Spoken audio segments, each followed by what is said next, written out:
What's up guys, welcome back to my channel, and today I'm going to show you an amazing trap against the Scotch Gambit, a counter trap against the Scotch Gambit, and this is going to help you win a lot of games. And also, if you're wondering what is a Scotch Gambit, so I've already made a video on the Scotch Gambit. I'll put the link in the description, you can check it out. And before starting the video, if you haven't subscribed my channel yet, subscribe it right now. And also guys, nearly the videos are coming a bit late because my exams are going on, so yeah. Okay, let's start. So e4, e5, knight f3, knight c6, and d4. This is the Scotch game. The main line goes e takes d4, and if white takes, this is the Scotch game, classical variation. But white has a tricky line, which is the move bishop c4, and this is the Scotch gambit. A very superior option for white, and many intermediate and beginner players have fallen in the trap. Here there are a lot of moves. The main one is, of course, is knight f6, but in today's video I'm going to recommend you a very tricky line. You can play this move bishop to e7, playing it as the Hungarian defense. If white takes this pawn, if knight takes d4, then this is the main line of Hungarian variation, which white would not really go because white is playing a Scotch, and the game transposes from a Scotch to a Hungarian, which white won't like. White would try the main line with the move c3, and the move c3 is actually very trappy. The point is black can't even touch that pawn, and if black becomes greedy and takes his pawn, black is gone because of the move queen d5, and there is a mate, and there's no good way to stop that mate. But surprisingly, in today's video, I'm actually recommending the move t takes c3. What? I just said it's not safe, and even uh, computer also agrees with me. Then, sorry guys. Yeah. Then why am I recommending this? Just wait and watch. So what you have to do? You have to go d takes c3. Your opponent is gonna be like, oh damn, this game is easy for me. He's going queen d5, threatening mate. There's only one option for black to survive here, which is the move knight f6. But the point is, here comes the move bishop takes f6. And isn't black just losing a full piece? Kind of. And here, objectively speaking, there's only one practical option, which is castle on the king side. And this is what the prep of white is. But this is what the prep of R is. From this point, our prep starts. White is like, yeah, I'm just a completely piece up, just completely winning this game. But you have to see that black camp also has some attacks. I mean, the bishop is hanging, and even that c and even that b2 pawn. So, like, if bishop goes f4, we can just take it, and the rook is gone. And suddenly, black is just completely winning, and black can even get a full queen.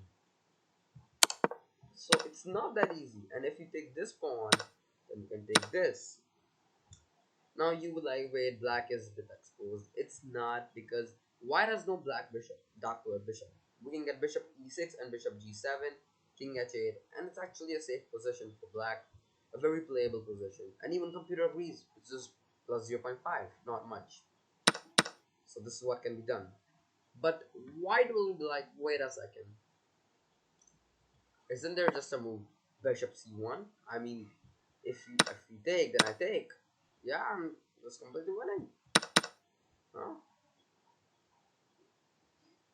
It looks like it's an option, but if your opponent plays bishop c1, they are gone. Look at the advantage. It's -1. At this point, it was +1,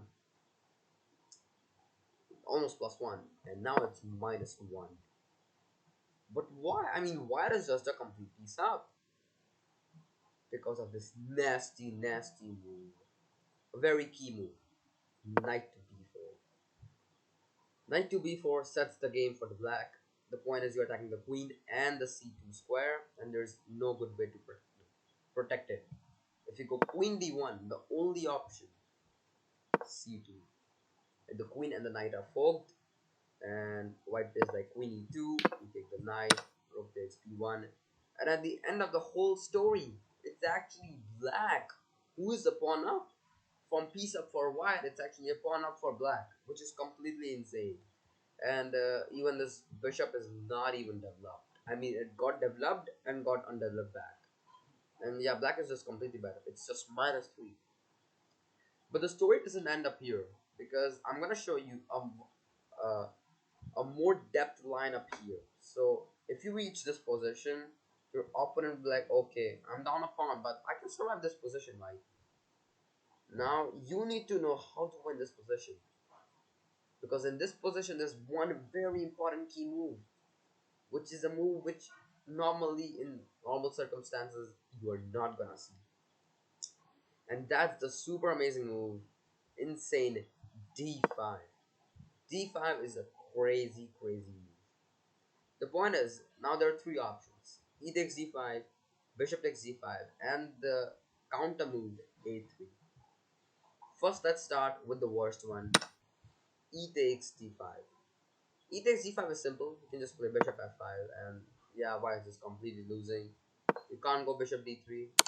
You just lose a piece, and if rook moves, knight c2, the game is over.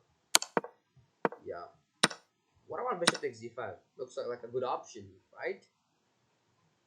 No, not. You can play knight takes d4. After e takes d4, it looks like black can just take this pawn white and be just a pawn up. It's a fine option, but there is a much more stronger line up here, and that is the move bishop to d4. The point is that white goes bishop d2 or knight d2, doesn't matter. Rook e8, the queen is gone. But you will be like, wait a second, white can play this move knight e5 and you know maybe try to survive. But again, f6 is an option. But then we can lose our piece. So now what? It's simple. You don't have to go f6. You can just take the bishop. And after king takes d2, if queen takes d2, we can take the rook. We can take the knight. If king takes d2, if queen takes d5, and black just nabs the piece. White just loses it. Yeah. So, uh, but there is one thing. What if white doesn't play bishop d2? What is the white plays king f1? Well, here we can just go bishop f5, attacking the rook. Rook moves, and you can just take the pawn. Again, black is a pawn up, but more than that, black is super active. For the long run, you have two bishops, and the piece activity is just humongous. I mean, at this moment, bishop d3 is an instant threat. So why would I have to play king g1? White is just wasting moves, and black just gets to super activity, and this is a completely dead loss position for white. So neither e takes d5 or bishop takes d5 is good. What about the best move? a3, counter-attacking the knight. Well, it's forced. We have to take the bishop. After a takes b4, we're gonna go bishop takes b4. And here white plays bishop d2. And here we can play takes, and it doesn't care, it doesn't matter if white takes with the queen or knight. Let's say white avoids the queen trade and goes knight takes d2. You can just play the simple move d5. And at the end of this variation, actually, black is actually up 2 pawns, not one. Black is up 2 pawns, which is humongous, which is just decent. And this is a completely winning position. It is -3, massive advantage to black. So neither of these variations actually work up.